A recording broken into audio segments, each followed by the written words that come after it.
Hello everybody, I'm Jack. Welcome to Raw Tropical Living. Thanks for tuning in for another episode today. Hope everybody had a great hump day. Just another hot day here in the south. The pollen count is kind of high, but I'm not feeling it too bad. I'm just marginally feeling it, but that's all good. Trying to get a few things done. Got to go down to Pensacola tomorrow. Got a couple of appointments down there, a few things to do. Just trying to get a few last minute details done before I go up to New York next week. I cannot wait to get away. I'm going to be gone for like 10 or 11 days. So I'll try to keep everything as current as possible. I never know how good the internet will be up where I'm going to Woodstock, so we'll just see. But anyhow, today we're here to talk about raw food diet basics and my kitchen essentials. I do videos every day, so if you haven't already done it, I'd appreciate if you'd go down there and subscribe now. Hit that subscribe button, then click on the little bell and check send notifications so you'll stay subscribed to the channel. I get asked all the time, what do you make this with? What do you use that for? Why don't you use this? Why don't you use that? So this is just going to be kind of a catch-all video on kitchen essentials. Now, you know, these are just like thoughts I've had, and also too I want to kind of talk about my progression, what I had in the beginning, thoughts on what's absolutely necessary, what you have to have, what's marginal, you know, what's optional, what's a luxury. In my opinion, it all depends on how you do this lifestyle. It all depends on your preferences, what you eat, where you are, what kind of fruit you get, what you do. So there's a lot of different variables. So this just comes from my perspective, what I've used to make this lifestyle work. To start out, the most basic of the basic essentials, I probably for a year and a half, 2 years, I'm trying to think of when I changed, you know, kind of the progression. At least for a year and a half, 2 years, I had just a basic knife, a cutting board, and a cheap blender. I think it was an Oster, something I'd gotten down in Costa Rica for like $30 or $35. And that pretty much was what I used for the first year and a half, 2 years. Now I had some other things that came through. I can't even remember, you know, every single little kitchen gadget I got and when it came in, but that pretty much served me very well. Now I will tell you one thing I did early on, and I probably wouldn't do it the same now. I bought an Omega juicer. Was one of the first expensive pieces of equipment, because in the beginning I was all gung-ho and about the juicing and juicing. And I bought this juicer, and there was a period, like probably the first 4 or 5, 6 months that I was doing this lifestyle, and even probably the first year, I would make juice. I would make juice all the time. But it was like it had no calories to it. And I don't know, like I say, somebody will have their opinions and this and that. It just is what it is. Wasn't definitely didn't need to buy like a $250 machine at that point. And if I went back again, there's probably a number of things that I would have bought instead. But it did offer me one thing. It's a different way of doing it, but it had an attachment. So I was able to make nice cream, you know, fairly early on. I didn't make it the same way, not the same method, not even the same consistency that my nice cream is today, you know, in my current machine that I use, but it was good. It was good, and I enjoyed that. So to start off with, though, that was almost a luxury.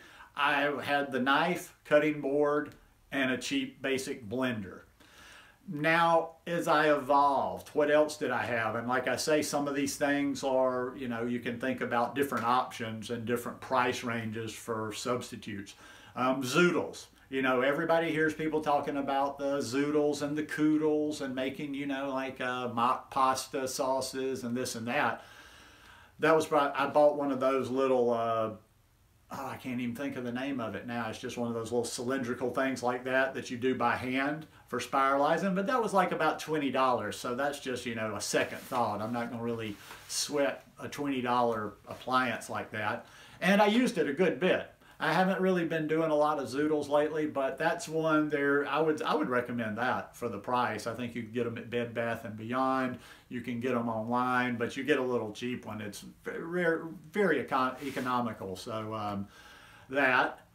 Now, what did I step up to? What did I step up to? One thing I will, but I'm going to try to think as I progress through this. One thing I would recommend to all beginners out there, get you some sort of a machine that you can make some ice cream in, because ice cream is a great go-to. I still go to it 6 years later, but when you're a beginner to this lifestyle, you can knock out a lot of cravings and you can put out a lot of fires by just having big massive amounts of ice cream. So you have options there too. I have made, you know, like I say, there's the more expensive ones like the Vitamix or my juicer.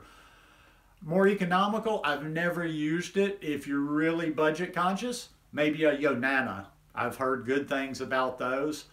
Or I'll get to my next piece of equipment that I bought fairly early on, which was a food processor. I got myself a little $25, $30 Black & Decker food processor, and that was a great machine too. Now, what I've been told, I never actually made ice cream myself in the food processor, but I've heard that's a great, I've seen people, the consistency and stuff, and that is also a great way, not an expensive way to make your ice cream. Now, I don't know the method. Don't ask me the method on all this stuff. I mean, you know, I don't research stuff outside my thing, but that's, I would say, you know, if you're looking for, if you're on a budget, look for something cheaper like that. One of the first little higher speed blenders that I got was the NutriBullet. Now, I had the NutriBullet. I used nothing but the NutriBullet for probably another year and a half, maybe 2 years. I don't remember the chronology of all this, and I'm guesstimating, but I did a lot with my NutriBullet for a long time. I made dressings in there. I made smoothies in there. Obviously, since it's not as big, I had to make, you know, I had to make bigger, I mean, I'd have to make a smoothie, and then I'd usually make a second smoothie right after because it wasn't as big as, say, a blender or a Vitamix. But got a lot of mileage out of that one. The power was good on it. And I don't know if I'd recommend it. I think towards the end, once I had a better machine, I actually, I made ice cream. I made ice cream in it. Now, when I was making ice cream in the NutriBullet, I didn't do like I do now. I did have to use just a little bit of liquid, but I made good stuff in there. NutriBullet, I'm actually going to get another one at some point. I keep looking at them at Walmart, and I think, you know, especially once I'm able to get out and get on the road a little bit more often and take some little road trips, 3-4 day road trips, I will definitely get a NutriBullet. Great little machine. Love them, love them.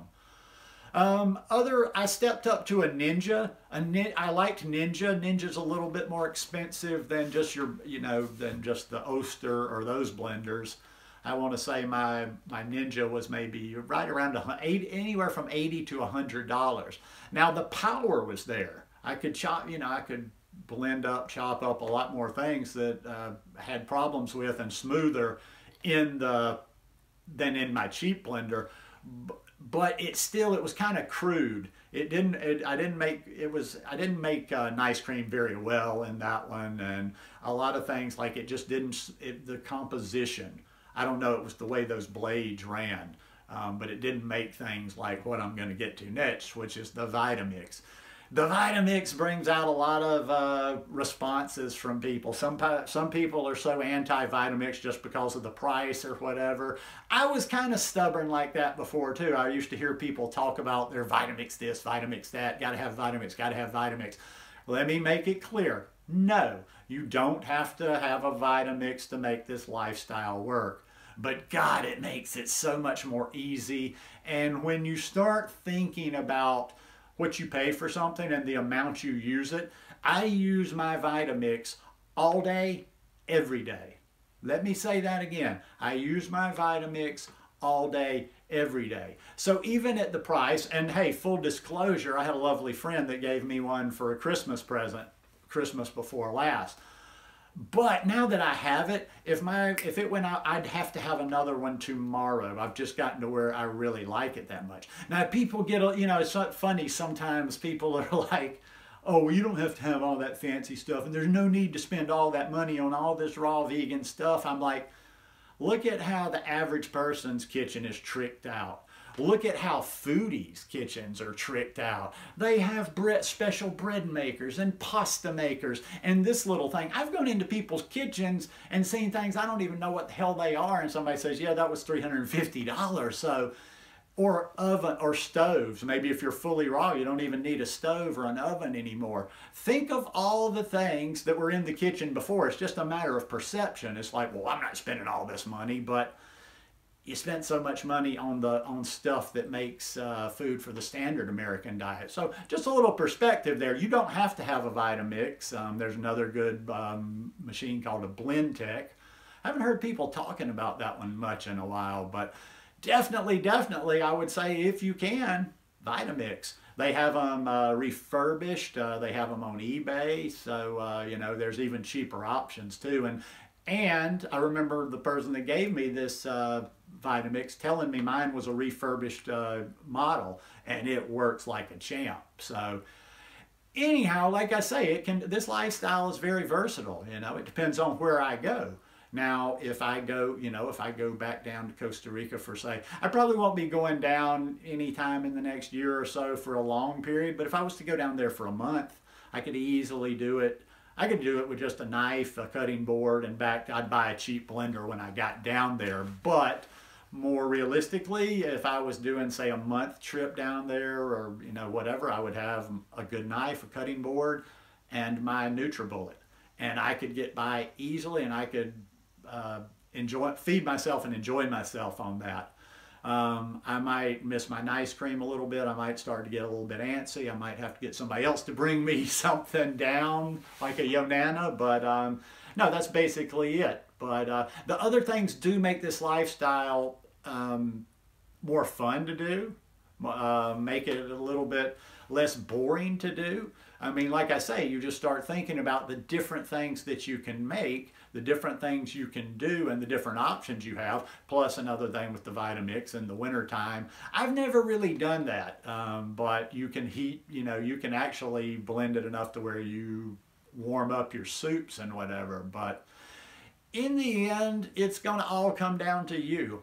The tools are fun. Yes, I love them. Yes, I want them, but they're not going to do the lifestyle for you. They'll make it more enjoyable. They'll make it more tasty. But you know, in the end, you could buy $2,000 worth of gadgets, and if you don't really get it, if there's something that's not driving you to eat like this anyway, just because you know that's how you should be eating, all the gadgets in the world aren't going to help you. But like I say, just my 2 cents worth, guys. Hope you guys enjoyed this one today. If you like it, please give me a thumbs up, and I'll see you again tomorrow. Peace.